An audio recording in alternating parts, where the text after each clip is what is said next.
Assalamualaikum warahmatullahi wabarakatuh. Selamat datang adik-adik mahasiswa Prodi Agroteknologi Fakultas Pertanian UMY di mata kuliah Teknik Formulasi dan Produksi Biofarming tentang Bioprospecting Inoculum Rhizobium. Bersama saya Insinyur Agung Astuti, MSI. Pada perkuliahan ini ada 4 pokok bahasan, yaitu yang pertama kita pelajari sifat rhizobium, kemudian formulasi dan produksi inokulum rhizobium, yang ketiga produksi inokulum rhizobium dan aplikasinya, yang keempat pengembangan produk inokulum rhizobium. Apa saja penjelasan dari masing-masing pokok bahasan tersebut? Mari kita simak bersama-sama. Apa itu bioprospecting?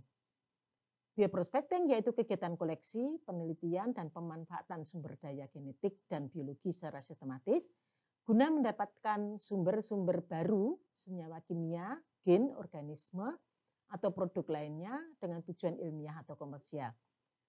Tahapannya itu meliputi eksplorasi dari sumber daya alam, dilanjut dengan penelitian dasar, kemudian penelitian terapan, pengembangan produk, kemudian diproduksi, dikemas, dan didistribusikan. Tahap 1 dan 3 telah kita pelajari di mata kuliah TIPA, maka pada mata kuliah TFPB ini kita perdalam pada tahapan 5 sampai 7.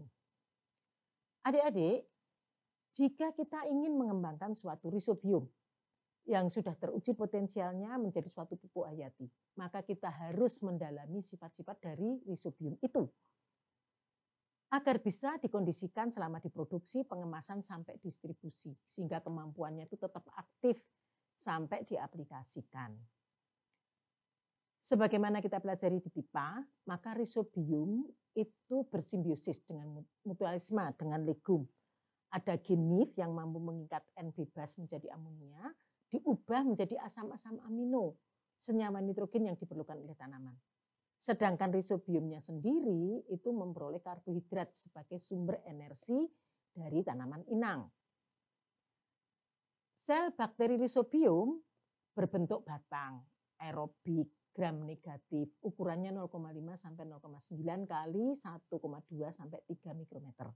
Memiliki satu flagel polar atau subpolar. Pertumbuhannya ada yang slow growing dan fast growing. Terdapat kompatibilitas antara strain rhizobium dengan varietas legum dan lingkungan. Tahapan membuat produk pupuk hayati meliputi perbanyakan, produksi massal, pengemasan dan labeling, kemudian standarisasi SNI dan pemasaran. Memformulasi pupuk inokulum rhizobium harus secara bertahap. Pertama mulai dari kultur murni rhizobium, kemudian di scale up ke kultur stok. Kemudian baru diformulasi dengan carrier. Bentuk formulanya inokulum rhizobium itu pada umumnya itu bisa padat, berupa serbuk, namun ada juga yang cair. Bahan aktifnya ada yang tunggal, berarti hanya berisi satu strain rhizobium saja. Namun ada juga yang majemuk, berupa campuran beberapa strain rhizobium ditambah dengan bakteri lain. Carriernya ada yang menggunakan gambut, arang, kapur, atau dirahasiakan oleh suatu perusahaan. Jenis kemasannya yang digunakan itu umumnya saset, namun ada juga yang botol. Kemudian labelingnya itu harus ditulis nama dagangnya, bahan aktifnya apa, komposisinya apa, kemudian manfaatnya, aturan pakai, jangan lupa disebutkan diproduksi oleh siapa dan berapa lama kadaluarsanya, berapa beratnya, dan harus ada izin produksinya. Produk inokulum rhizobium yang telah diproduksi harus distandarisasi sesuai dengan Peraturan Menteri Pertanian Nomor 70 Permentan SR strip 140 strip 10 strip 2011, yaitu tentang pupuk organik, pupuk hayati, dan pembenah tanah. Yang khusus untuk rhizobium ini jenis bahannya, apakah serbuk atau pelet atau cair. Kemudian berapa jumlah mikrobanya, fungsionalnya patogen ada tidak, kontaminan, kadar air, dan pH-nya. Untuk itu, pupuk rhizobium perlu dilakukan pengujian. Yang utama itu dicek aktivitas nodulasinya, meliputi jumlah nodul efektif, diameter, dan sebaran. Yang kedua, dihitung dinamika populasi rhizobium serta kontaminan. Yang ketiga, cek kadar air dan pH-nya. Adik-adik, salah satu contoh produk inokulum rhizobium adalah Rhizodami. Ya, itu adalah produk dari Prodi Agroteknologi Fakultas Pertanian UNB, khusus untuk kedelai edamame.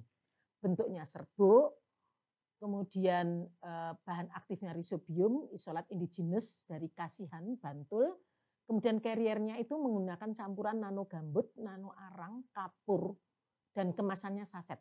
Aplikasinya 5 gram per kilogram benih kedelai edamame. Secara seed coating, ya, efisiensinya itu 50% urea. Dan adik-adik banyak sekali produk rhizobium yang ada di pasaran. Silahkan direview sebagai tugas dari perkuliahan ini. Detailnya silahkan cek di My Class. Pengembangan produk inokulum rhizobium itu melalui beberapa cara. Yang pertama, meningkatkan pertumbuhan dan hasil legum. Yang kedua, memperbaiki pertumbuhan tanaman. Ya, kemudian yang ketiga, isolasi rhizobium indigenous yang potensial. Yang keempat, formulasi pupuk untuk memproduksi skala industri. Adik-adik semua, demikianlah tadi kuliah hari ini. Semoga menjadi ilmu yang bermanfaat. Assalamualaikum warahmatullahi wabarakatuh.